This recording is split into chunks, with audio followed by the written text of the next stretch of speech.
சிவகங்கை மாவட்டம் திருபுவனம் பகுதியில் காவல்துறை விசாரணையின் போதே இளைஞர் உயிரிழந்த சம்பவம் தொடர்பான விவகாரத்துல 6 போலீசார் சஸ்பெண்ட் செய்யப்பட்டு இருக்காங்க. சம்பந்தப்பட்ட காவலர்கள் மீது வழக்கு பதிவு செய்யப்படணும் அப்படின்னு பாதிக்கப்பட்ட தரப்பினர்களோட உறவினர்களும் பொதுமக்களும் வலியுறுத்தி இருப்பதால இந்த சம்பவமானது அங்க பெரிய பரபரப்பையே ஏற்படுத்தி இருக்கு. மதுரை மாவட்டம் திருமங்கலத்தை சேர்ந்த சிவகாமி அப்படிங்கிறவங்களும் அவங்களோட மகளும் சிவகங்கை மாவட்டம் மடப்புறம் பகுதியில் அமைந்திருக்கிற பத்ரகாளியம்மன் கோவிலுக்கு தரிசனம் செய்ய சென்றபோது திருட்டு சம்பவமானது நடந்திருக்கு. தரிசனம் செய்து முடிச்சுட்டு திரும்பி வந்தபோது கார்ல அவங்க வச்சுட்டு போன 9.5 சவரன் நகை காணாமல் போனதால கோவில் ஊழியர் அஜித்குமார் அப்படிங்கிறவங்க மீது சந்தேகத்தின் பேர்ல புகார் தெரிவிக்கப்பட்டது. அவங்கள பத்ரகாளியம்மன் கோவில் பக்கத்துல வைத்து போலீசார் விசாரித்து இருக்காங்க. இந்த நிகழ்வுக்கு பிறகு அஜித்குமாரோட உடல் பாதிக்கப்பட்டதால மருத்துவமனைக்கு கொண்டு செல்லப்பட்டு இருக்காரு. ஆனாலும் வழியிலேயே அவர் உயிரிழந்ததாகவும் சொல்லப்படுது.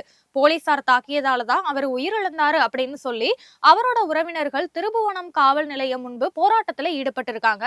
இதோட தொடர்ச்சியா கண்ணன், ஆனந்த், பிரபுசங்கர், மணிகண்டன் உள்ளிட்ட 6 பேரை சஸ்பெண்ட் செய்து காவல்துறை நடவடிக்கையும் மேற்கொண்டது. ஆனாலும் அஜித்குமாரோட மரணத்துக்கு நியாயம் கேட்கிற வகையில மடப்புறம் பகுதியில வியாபாரிகள் கடையடைப்பு போராட்டம் நடத்தியிருக்காங்க.